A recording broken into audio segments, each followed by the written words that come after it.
Ito nga po, di ba, nitong mga nakalipas sa linggo, ang naging talagang basihan po ay yung video nga po, no? So, notwithstanding, notwithstanding the videos, actually, videos po yung mga pinilabas nila.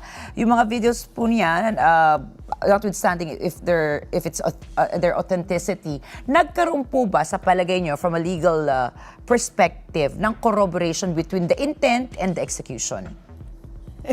Wala nga eh, hindi nga na-connect eh. Yung sinasabi ko nga, ako in my opinion, bugso yun ang damdamin eh. Kasi doon sa ginawa nila kay Yusek Lopez na chief of staff niya, pinatayan pa ng ilaw, tapos ita-transfer pa sa women's jail. Grabe naman yun.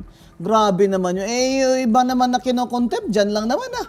Sina Lisa Masa noon, dyan lang naman sa Senado sila tumira. Ayaw nilang ma-serve yung warrant, doon sila tumira. Eh, ito, obvious na ito na ano na talaga, ito panggigipit ito kay BP Sara. Kaya, baiting din yung ginawa nila. Kaya nag-react siya ng ganun na galit siya. Eh, malay mo kung hindi nga totoo yun. Malay mo, kasi sa akin, bugso ng damdamin yun. Which is not rape threat. Even if it's a threat, granting for the sake of argument, that is classified as a threat under the revised penal code. Meron ba talagang assassin? Wala naman ah. Meron ba talagang attempt on the life of the president to make it a culpable violation of the Constitution? To capture the succession? Wala eh.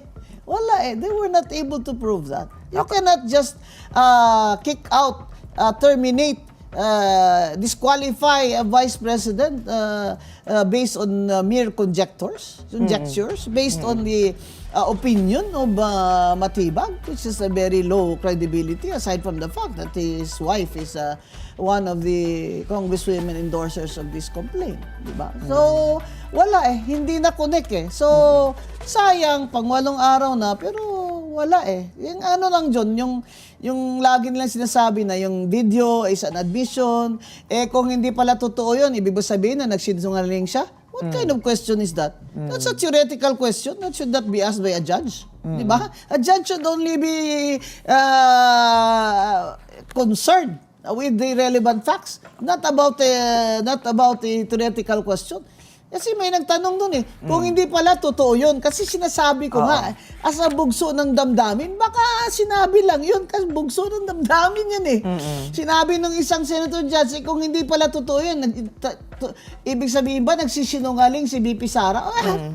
What kind of a theoretical question is that from a judge? The judge should ask for facts and evidence. O nga,